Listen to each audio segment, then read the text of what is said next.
Dr. Karin, and this is the first taping of the Dr. Karin Show. I'm going to welcome my guest, Meghan Klein Toups, who's joining me today. I'm an integrative therapist. For those of you that do not know me, I'm also a whole life coach, an inspirational speaker, and a published author of this great book for fatherless daughters called The Fatherless Daughter Project, Understanding Our Losses and Reclaiming Our Lives. You can get it on Amazon and in audio form. And I am just so excited to be here with this show right now. We're going to be talking about all things mind, body, and heart, and we're going to talk about where they meet the soul and the spirit. And I'm just so excited to have Meghan here today as my first guest. She and I actually met back when we were getting our degrees. I was getting my doctorate degree at Georgia State University, and Meghan was getting her master's. She's about to pursue her doctorate as well. And she has a specialty, which she has an expertise in, that is not my area of specialty, so I really wanted her to be here to share her wisdom with you. She and I actually are going to be doing seminars together coming up as well. We have one actually here at the Center for Love and Light in Atlanta on April 23rd. Mm-hmm. We're going to be talking about spiritual parenting and parenting using spiritual techniques with our kids. And we're going to be doing a Mother's Day retreat. What did you call it? You had a better name for it. Yeah, like a health wellness summit. The wellness moms. Summit. Yeah. I love that. Summit, like the top of the mountain. We're going to be high and mighty, and we're going to be getting it done and talking about wellness. And we're going to do that at Serenbe Farms and Wellness Inn. What's the official name? Serenbe Inn? The Serenbe Inn is where it will be. It's in South Atlanta, and it's gorgeous. They have animals walking around, and they've got a beautiful, very serene spot. The word Serenbe actually came from the words to be serene, and it's a family farm, and it's been converted to this beautiful inn. And so we're going to be hosting and teaching women on Mother's Day weekend on that Saturday. So you can find us there on our websites. We'll have the information up. My personal website, my name is Karin. It's Karin. So my website is drkarin.com, DOCTORKARIN.com. And you can find me on Facebook, Snapchat, Instagram, Twitter. Dr. Karin is my tagline, and I want Meghan to tell us a little bit about her. Meghan does these great things called Inner Journey Retreats, and she has a business with her husband called Merge Health, which I want her to talk about. So I'm introducing Meghan. So tell us what your specialty is. Thank you. Yeah. So I am also an integrative holistic therapist, and I went on to pursue my certification in holistic health coaching as well.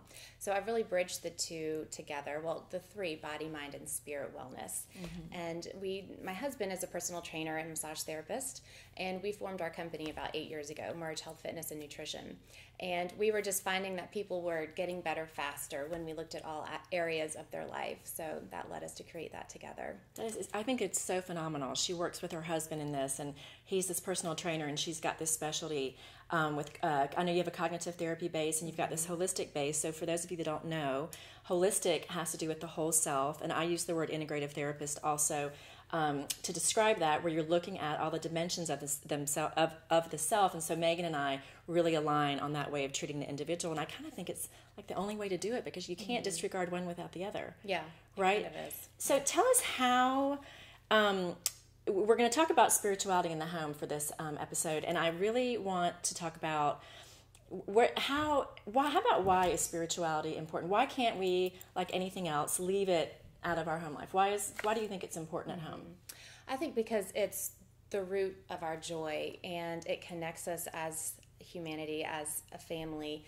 And, as I became a mother and grew into my role as a mother, I learned how difficult it was. And just learning how to integrate joy and a deeper meaning and teaching that to my children has been so amazing and rewarding. So how many kids do you have? I have 2 kids. How old are they? They are 3 and 5, Lily, Kate, and Liam. Sweet. Yes, and it's been fun teaching them mindful eating and mindfulness and integrating the body, mind, spirit approach with them. They may not always love it.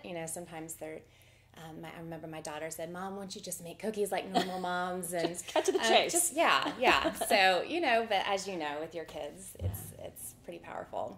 So I have 3 children. I have 8-year-old boy-girl twins. One's actually watching us tape in the studio today, and I have a 6-year-old son. So our kids are roughly the same age, and it's become a huge passion of mine. I had my awakening after the kids were born. I was always very religious, spiritual, inspirational, but I had a really big spiritual awakening a few years ago. And so my integrative work has led me not only to do like mental health counseling, but now I really integrate spirituality. And so where I have found a connection with Meghan and so many other parents in this community is that we really can start it at home. And so she and I are going to be doing this seminar where we teach people how and kind of give them some tools of what to do at home. And I want you to talk about it because I can talk about this all day, but what do you find that kids like already know? Because we're born knowing.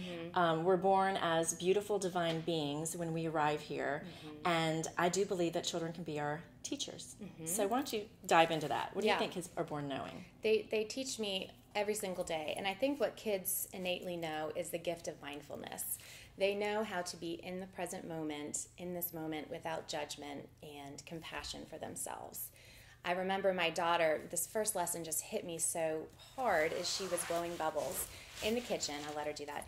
But every time she would blow it, she wouldn't be able to. So she'd just blow the little stick. And she'd, next time. But every time she smiled and she laughed. And so it just made me think, how many times do we attempt to blow that bubble or do that thing? Right. But we do it with such judgment for ourselves. We're children. They just have fun. They're in the moment. They'll sit there and watch bugs and ants and just be there joyfully. And I think we unlearn that as we grow. So we have to go back to it. I fully agree. Because, we're distracted by time, structure. We've got things we've got to do. And we almost shame a lack of structure. We almost shame having fun. This is a big thing of what I'm learning, that like we've been taught, and I think our parents were taught, that you kind of have to do a lot of suffering before you can, have a good time and feel pleasure in life. But young children don't do that. They're born like they know what they want. They know they're the center of the universe, and it's done in such pure fun.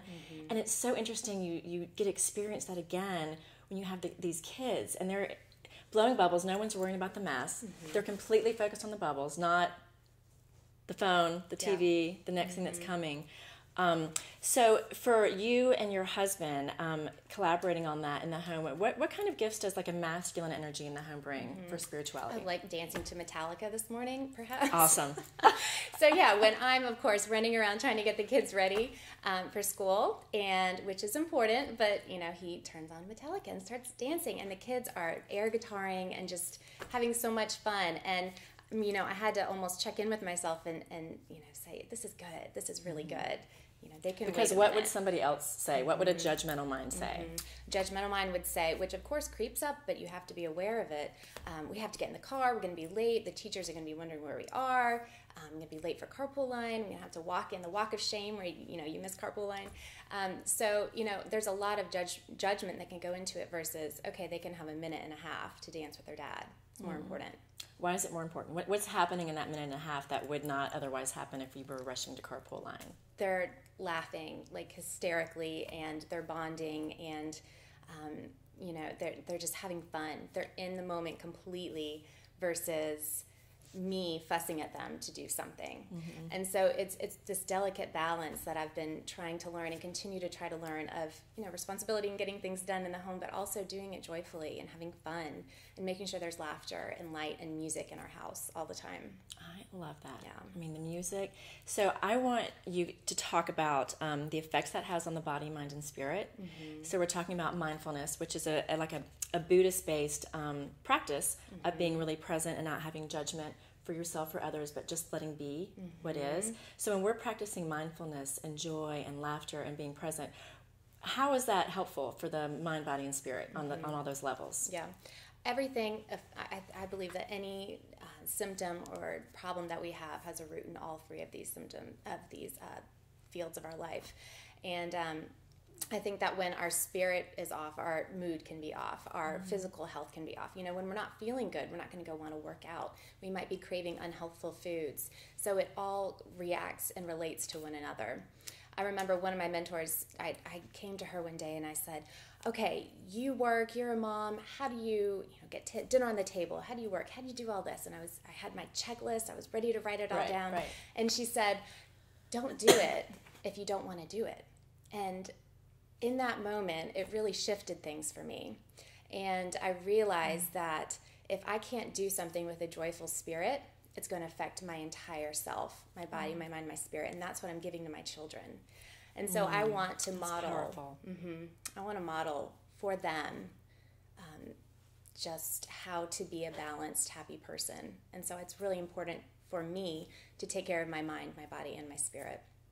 I love that you brought that up. It's I think one of the main things that spiritual teachers are trying to get across to people right now that do integrative work, which is to honor the way you're feeling. And so you're talking about, you're doing it for yourself, but you're also going to be modeling that for your children. And when we model things, kids do learn from that. And so when you're honoring your state of wanting, or like, so there's a difference between wanting and needing, right? So like, I need to do it, then you're following a checklist. And she's saying to you, well, do you want to do it or not? And for me, that says check in with yourself. Like, does this feel like something that feels light and positive for me and expanding, or constricting? So talk about that with kids. Like, how do you talk them through honoring the way they feel? Yeah, that's why I'm so excited about doing these seminars with you, is because when we can teach our children to tap into their own intuition and their emotions, your emotions give you powerful insight constantly about what you should be doing, who you should be with, what choices you need to make. And so if kids can learn that at a young age, what a powerful set of tools they can take on through their adult life. And so just tapping into their intuition, their innate knowing, that wisdom, they know so many things. They know all the answers.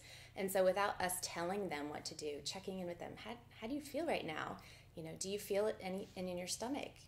Do you have any physical sensations that are going along with these emotions, this experience? And they can really learn their inner self, and that will portray to their outer world. I think this is one of the biggest things I teach in my home, and I love that we're having this conversation about it, because even for us as adults, and kids can teach us that. Like my kids will come up to me all the time and say, "Mommy, this makes me feel this way," and I've taught them since they were born to use that language. And I think that a lot of generations, maybe ours and those before us, especially those before us, there really wasn't that much time to pay attention to the way they felt. I don't fault them for not teaching it, because there were wars, and my mom was a German immigrant, and her parents lost everything in the war, and nobody had really had the time to sit and do this. And I'm so appreciative that we're in a place where we can expand. I really do believe there's a consciousness that's expanding around this new paradigm of being mindful and being conscious of the way we feel, and so that with the world events, we're going to be growing as people, and it starts in the home. So kids, tell me more about how the kids like teach you. So intuition, can you actually first, let's just stop for a minute, because some people may not know what intuition is. What's the difference between intuition and maybe what your mental mind says, and like describe how someone might know it's their intuition versus what they've learned in school? Sure. Or what culture's taught them. Yeah, or just their busy brain thinking. I think that in our society we are taught to pray, we're taught to ask, to thank, but we're not so much taught to quiet ourselves and listen. And so when we can quiet ourselves and listen, messages come up, feelings come up. So where are you listening to? Show us on the body, like where do you think the messages are coming from? Like when someone channels in. Yeah. Well, I think it depends on the person, but for me, I focus on around my head, my ears, and my throat and my heart. So just kind of this upper area for me, and I focus on my breathing. So breath is a great way to tap into your intuition and release some of those worry thoughts, because as parents, we have thoughts going through our head all day long, and so we're anxious, we're thinking, and so if we can quiet that and get in touch with our breath, then we can clear that chatter away, and truth comes through. It's so beautiful. And meditation, thank goodness, science is catching up and showing us the benefits of meditation on the body on all these holistic levels, physically, mentally. I mean, it's to do that every day, even if you're not a religious person and you just sit in the quiet, like she's saying, and tune in. For me, I tune in, actually, I go really deep and come here. And I think for everybody, it's just a matter of where you find, where that space is in you that feels all-knowing, because we all have it. So when we're talking about holistic, we're also integrating body. And I know your specialty is around nutrition, and let's talk a little bit about maybe movement, because I know your husband is a physical therapist. So in the home, where does movement or food come in? How about the physical self? The physical self. So yeah, my husband is a personal trainer. He's also a trained professional dancer, so he's very... he loves to move. That is awesome. Yeah, it is pretty awesome. Is Metallica his favorite music to dance to? Not at all. I mean, he dances to everything. It's hilarious. I need to have him on the show. Yeah, we can just clear this off. We can put some strobe lights back here. He would love it. Yeah, he would love it. He loves to move. So he has really opened that part of me up as well, which I think is so great when relationships can do that.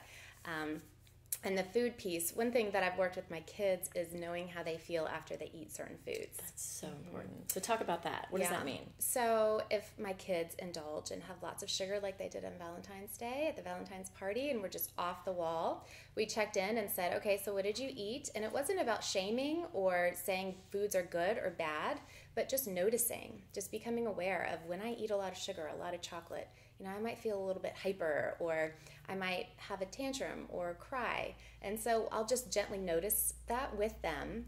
And again, without shaming, show them that, okay, I see you're breaking down right now. I see you're crying. Maybe we need to have a little bit of water, some protein, because when we have too much sugar, our body can get jittery. And so just kind of teaching them about the way food reacts. I love that. I mean, should we all do that? We would all be so much more nutritionally healthy. Because I love that you said without shame, because we've got so many rules around food, and even though I'm so not perfect when it comes to this, because I've got so many learned instincts around shame, one of my main things I'm trying to do is to not shame the children, because shame puts us at the lowest vibrational point of guilt. And I mean, feeling ashamed is like your whole body, you can feel yourself contract. So I love that you do it without shame, and you're not putting a label on it, whether it's good or bad. You're just saying it is what it is. Now let's pay attention to how your body physically is reacting. So how are they at self-reporting that? Because I know you've got a young one.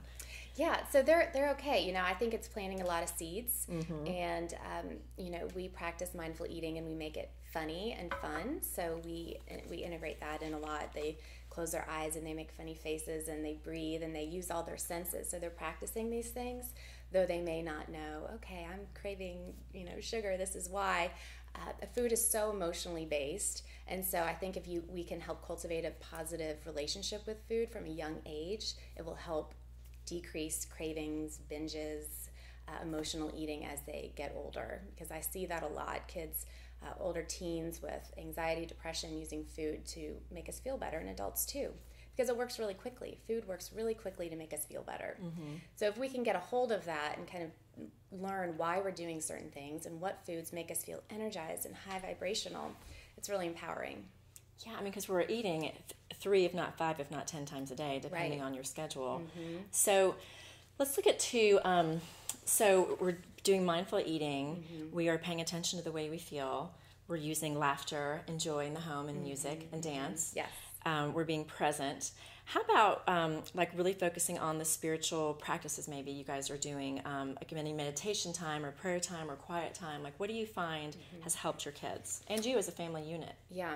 So it's really important for us to be out in nature, and we'll make comments and say, go feel that tree. What does it feel like? And this one's soft. I love that. Yeah, this one's rough, and just kind of noticing the different sensations of trees and leaves, and just being out in nature is really, really healing for the kids and for us. And just running through, there's a big open field that we can just run through, and the kids do that, and we film them and we'll show them, and just kind of try to make it fun.